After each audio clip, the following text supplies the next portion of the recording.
boa tarde. Meados do mês de janeiro e alguns pais já começaram a pensar na contratação do transporte escolar. E claro, alguns cuidados devem ser tomados para garantir a segurança dos filhos na hora de encaminhá-los para a escola. Faz 2 anos que Silvia deixou de levar o filho na escola por conta de um problema de saúde. Foi quando ela teve que contratar um transporte escolar para Carlos Daniel. É saber que você vai entregar seu filho e ele vai voltar com segurança, né? Muito importante. São muitos os cuidados que os pais devem tomar, que vão dos itens básicos de segurança até a certeza do preparo de quem fará o serviço. Todos os bancos devem ter cinto de segurança. O condutor precisa ser habilitado, possuir o curso exigido, a carteira de habilitação na categoria D e ter idade superior a 21 anos. Nos veículos, além do número de registro, também é exigida a identificação externa. É indispensável ainda a existência do tacógrafo, equipamento que registra a velocidade do veículo, entre outras informações. O condutor legalizado, todos os anos, nós fazemos atualização do registro. Então, nesse registro anual, esse condutor já apresenta todos os documentos necessários para que o veículo possa atender regularmente as crianças, no objetivo de levar e trazer a criança da residência para a escola e vice-versa, com segurança. Ainda segundo o presidente do Sindicato dos Condutores de Transporte Escolar, hoje não é possível apresentar o certificado de registro porque não é feita a confecção e emissão pela Superintendência Municipal de Transportes Urbanos. Mas estamos pleiteando perante o SMTU para que esse certificado possa ser concluído, para que todos os condutores legalizados possam apresentar aos pais. E assim facilita na identificação do condutor legalizado e credenciado pelo SMTU. O uso de cadeirinha nas vans escolares para crianças ou o assento de elevação atualmente não é obrigatório. Eu entendo como um retrocesso, mas o Denatran entendeu e atendeu a reivindicação da categoria do transporte escolar, com umas desculpas que não são condizentes. A alegação é falta de estrutura? Olha, eu entendo que quando você está disposto a oferecer um serviço para a sociedade, você tem que se adequar à realidade. E nós estamos aqui falando em segurança, em vida de pessoas e de crianças. O Detran fiscaliza toda a parte da segurança e até a existência do acompanhante auxiliar. Ele tem que ser treinado. Por isso que o Detran oferece o curso de monitor, para que essa pessoa que vai estar ali saiba, numa emergência, como fazer para não tirar a atenção do motorista no trânsito. Pela primeira vez, a Prefeitura lançou uma campanha publicitária para alertar pais e responsáveis sobre a contratação do transporte escolar e as fiscalizações serão intensificadas. O novo superintendente também falou sobre o certificado de registro para as empresas que prestam o serviço regularizado. Vamos sentar com a categoria e verificar esse pormenor aí. Se está na lei, tem que cumprir. Eu acho até bom para a gente ter a identificação do condutor e não só isso também, tem outras situações. E ainda falando desses compromissos com a escola, foi lançada hoje pelo Procon Amazonas uma cartilha eletrônica para orientar os pais na hora de fechar o contrato com as instituições de ensino particulares. A cartilha levou 8 meses para ser elaborada e foi baseada nas principais dúvidas dos pais. O que pode e o que não pode na hora de fechar um contrato com as instituições de ensino. Ela é embrionária, ela nasceu dentro do Procon do Estado do Amazonas, está servindo para os demais estados, para os demais Procons municipais também. Ou seja, tudo o que pode e o que não pode, em cima de mensalidade, de uniforme, de transporte escolar, está dentro da nossa cartilha digital. De acordo com o Procon Amazonas, 40% das denúncias que chegam até aqui no mês de janeiro estão relacionadas ao material e ao uniforme escolar. A cartilha vem justamente auxiliar os pais na hora de fazer a contratação de um serviço educacional. De acordo com o órgão, muitos pais ainda se sentem intimidados na hora de fazer a denúncia por desconhecerem a lei. o que faz com que muitas escolas adotem posturas ilegais, como, por exemplo, indicar na lista de material escolar uma livraria específica. Materiais de uso coletivo também não devem ser solicitados. Desde o dia 15 de janeiro, equipes do órgão fazem fiscalizações na cidade para evitar transtornos aos consumidores. O PROCON notifica, formaliza processo administrativo e aqui o fornecedor, estabelecimento de ensino assina um termo de ajustamento de conduta, refazendo a sua conduta, ou seja, retirando da lista o que é indevido, abusivo. A cartilha eletrônica está disponível para consulta através das redes sociais do PROCON. Denúncias também podem ser feitas através do 215 4010. Com a paralisação anunciada na semana passada pelos rodoviários, o Senetran ingressou com uma ação no Tribunal Regional do Trabalho para evitar a greve programada para amanhã. Caio Fonseca. Para evitar a greve de amanhã, o Sindicato das Empresas de Transporte de Passageiros do Amazonas ingressou na Justiça com uma ação. Aqui ao meu lado, o diretor jurídico do Senetran.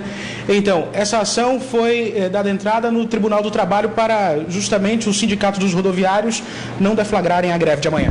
Exatamente, nós entendemos que não há motivo para isso. À medida que a data base da categoria é apenas 1º de maio, está longe ainda e não é um mecanismo de pressão de greve que se aplica nesse momento. A outra reivindicação deles, com relação à segurança pública, não cabe também a utilização de greve para isso, já que é uma questão que não depende das empresas, é uma questão que depende do Estado e eles certamente deverão fazer uma manifestação junto ao governo do Estado, sem penalizar o usuário. Assim sendo, nós esperamos que a Justiça vete essa greve a fim de tornar o serviço acessível a toda a população. Muito obrigado, diretor jurídico do Senetran. Lembrando que o Sindicato dos Rodoviários promete parar amanhã 70% da frota aqui na capital do Amazonas. Caio Fonseca, para o Band Cidade. O governo do Amazonas fez mais uma mudança na cúpula da segurança pública. O coronel Augusto Sérgio Farias, comandante-geral da Polícia Militar desde junho do ano passado, foi substituído nesta segunda-feira pelo coronel David Souza Brandão, que ocupava o cargo de secretário executivo adjunto da Casa Militar do Governo do Estado. Para o cargo de subcomandante foi nomeado o coronel Walter Cruz e para o Estado-Maior, o coronel Domingos Sávio. A OAB Amazonas ingressou com uma ação na Justiça Federal para que advogados tenham acesso aos detentos que estão custodiados nas unidades prisionais que tiveram rebeliões e mortes nos primeiros dias do ano.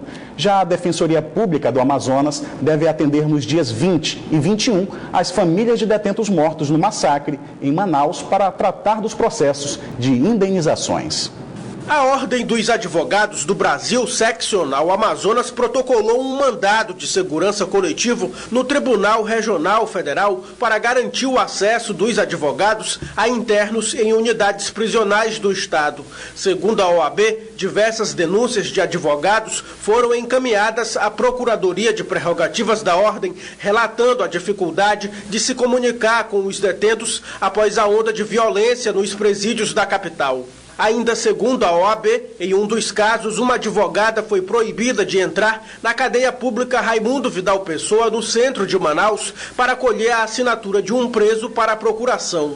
Já a Defensoria Pública do Amazonas deve atender, nos próximos dias 20 e 21, as famílias de detentos mortos no massacre em Manaus, para tratar do processo de indenizações. Onde nós estaremos abrindo processos individuais para análise de cada uma das situações que nos vão ser apresentadas. Isso é importante porque, dada a manifestação do Estado do Amazonas de que há responsabilidade com relação aos eventos que aconteceram nas semanas que se passaram, é então necessário que a Defensoria Pública faça o cadastramento das pessoas, de modo de que se faça o levantamento da respectiva indenização. A Defensoria Pública defende que o governo do Estado pague R$50 mil a cada uma das 64 famílias de presos mortos, de acordo com precedentes judiciais. O valor total poderia chegar a R$3,2 milhões. A análise sobre como é que vão ser o cálculo desses valores está sendo feita em paralelo pela Defensoria Pública e pela Procuradoria-Geral do Estado. É importante destacar que esses valores vão ser fixados de acordo com os precedentes dos tribunais superiores. Precedentes são decisões anteriores que já fixam valores de indenização em situações correlatas. Existem precedentes até aqui no nosso Tribunal de Justiça que fixam valores em indenizações mínimas de até R$50 mil, mas esses valores precisam ser fixados pelo próprio Estado e a gente precisa verificar a manifestação neste caso. O agente de socialização da empresa Humanizare, preso suspeito de repassar informações sigilosas sobre a segurança do Compage, é um preso. Neste fim de semana, vai responder pelo crime em liberdade. As informações com o Tiago Gonçalves. O agente foi detido por policiais militares dentro do Compage na noite de sábado.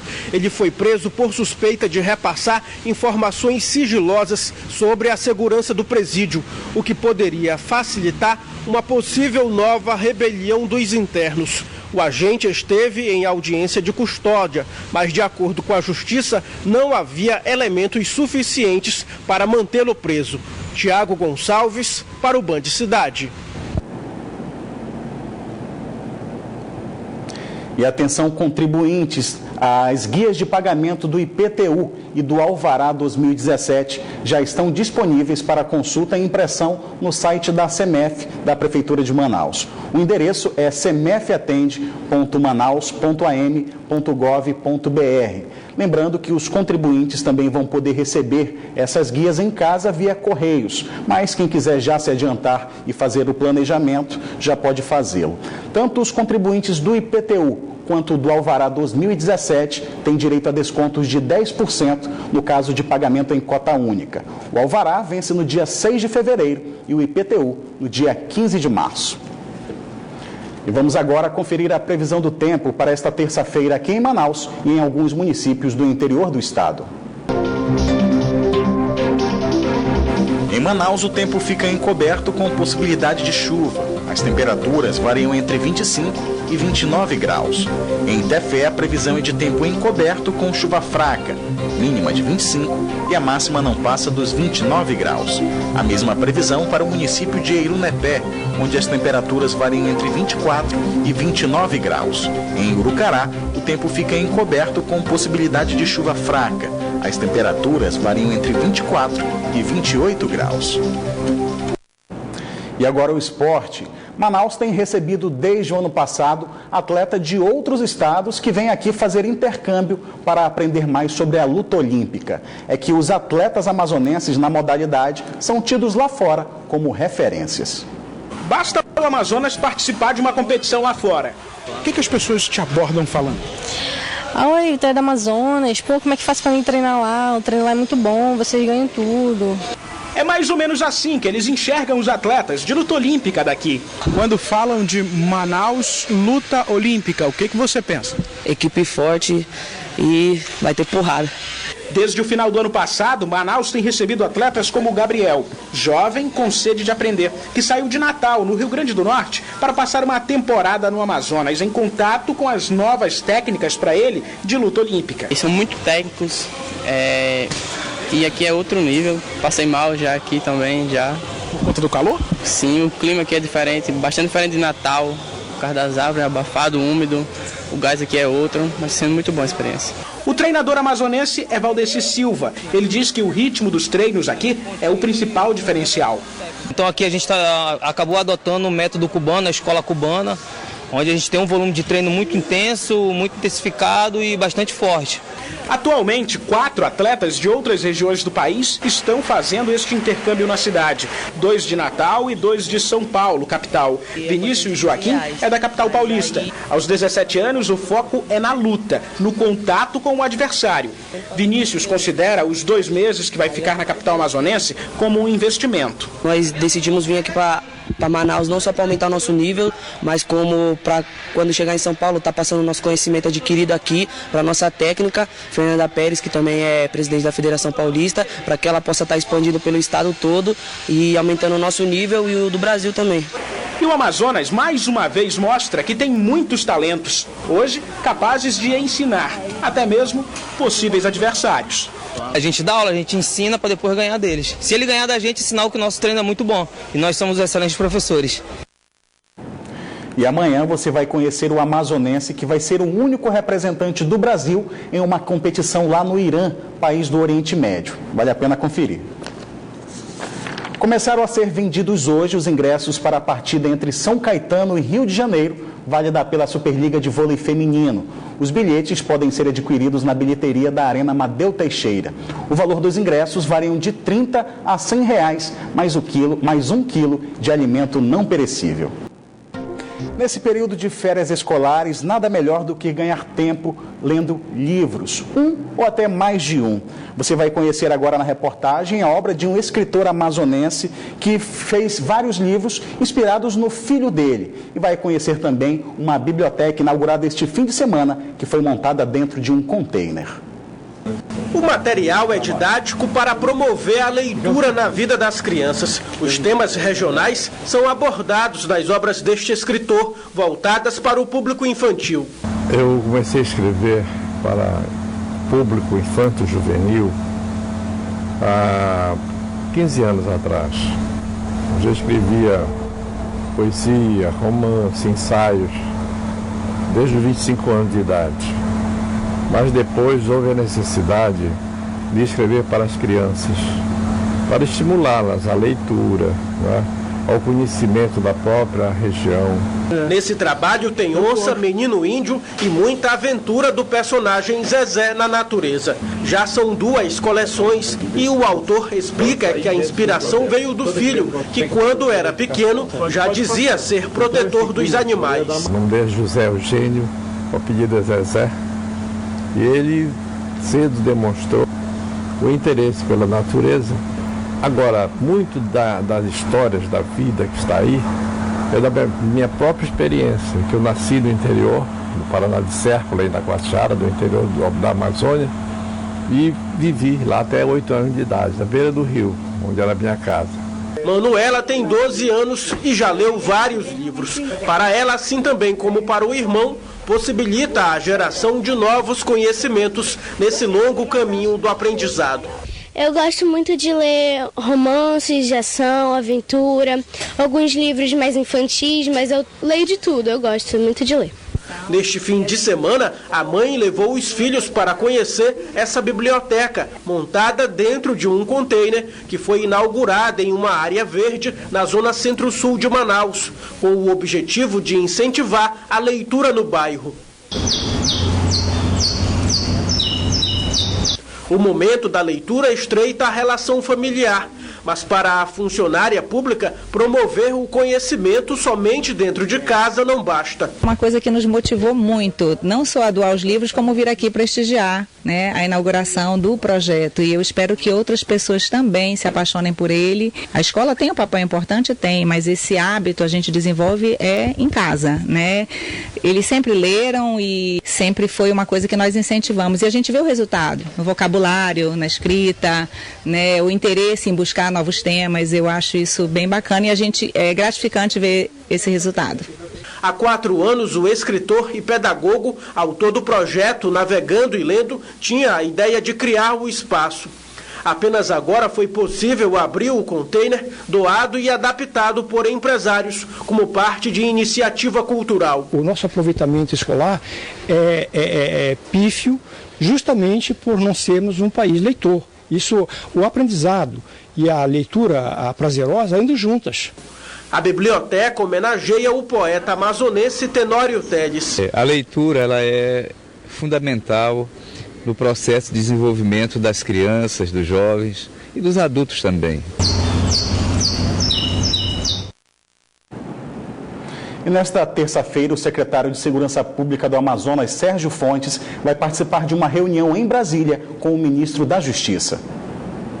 O secretário de Segurança Pública do Amazonas, Sérgio Fontes, diz que entre as propostas levantadas pelo governo do estado está a criação de um plano nacional de proteção das fronteiras para combater o narcotráfico. São dois viés. O primeiro é não deixar que aquela pessoa que você prenda os líderes do crime organizado continuem comandando o crime organizado de dentro dos presídios. Esse viés é importante. E o segundo é o combate ao crime organizado, e para se combater o crime organizado tem que se atacar na sua principal fonte, que é o tráfico de entorpecentes. Sérgio Fontes também destacou que outra medida a ser discutida junto ao governo federal é a atuação mais expressiva das Forças Armadas nas fronteiras da Amazônia. É preciso não colocar as Forças Armadas na cidade, não é isso que ele quer. Ele quer as Forças Armadas sendo utilizadas com mais ênfase na proteção de fronteiras. Para isso, as nossas Forças Armadas, obviamente, precisam de recursos. E é isso que ele quer, sensibilizar o governo federal para que esses recursos sejam voltados para esse fim, porque agora é urgente, não pode esperar mais. Em relação à atuação da Força Nacional na capital amazonense desde o último dia 10 de janeiro, Sérgio Fontes ressalta que os agentes deveriam estar mais presentes no presídio para conter possíveis rebeliões. Uma solicitação do governador José Melo foi enviada ao ministro da Justiça para que o patrulhamento ocorra nas unidades e não somente na área externa da BR-174. O governador está tentando isso, já mandou um ofício na sexta-feira ao senhor ministro da Justiça, pedindo para que eles possam, pelo menos em caráter emergencial, entrar para conter uma eventual rebelião até a chegada dos nossos policiais. Isso seria o mínimo. De qualquer forma, é uma força boa. Agora você vai conhecer um canadense apaixonado por aventuras e que já visitou cerca de 20 países de bicicleta. De passagem por Manaus, ele diz que pretende dar a volta ao mundo.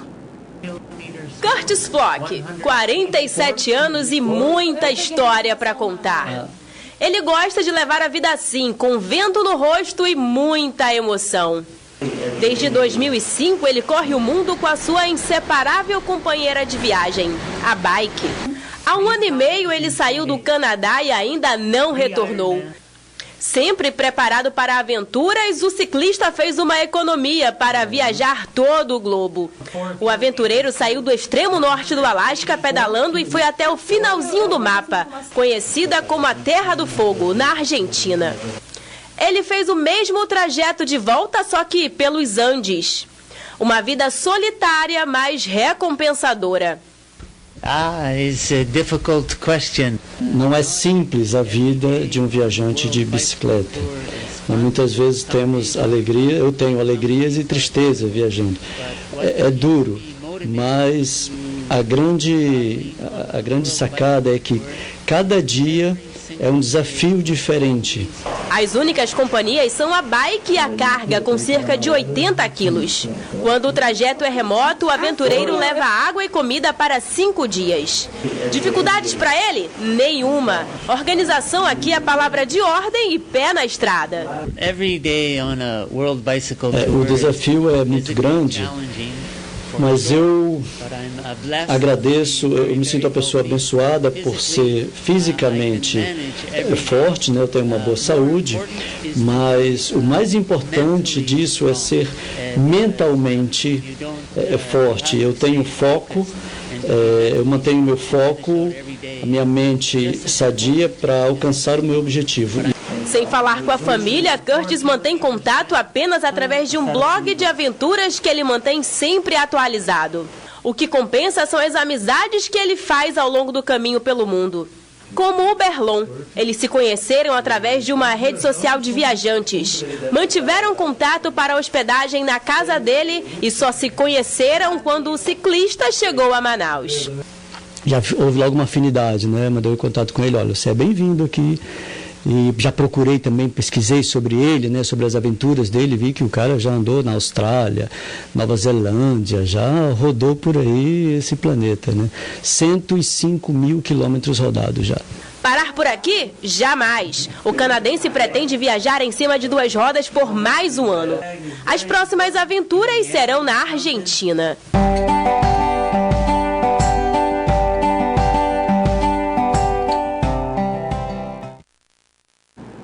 Quanto à aventura, O Band Cidade fica por aqui, mas continua na internet, onde você pode acompanhar outras notícias nas redes sociais Facebook e Twitter da Band Amazonas. E para rever nossas reportagens, acesse youtube.com/Band Amazonas e clique no link vídeos. Você também pode enviar sua sugestão de reportagem para o nosso WhatsApp. O número é o 99205-1478. Fique agora com os principais destaques do dia no Brasil e no mundo com o Jornal da Band. Uma boa noite para você e até amanhã.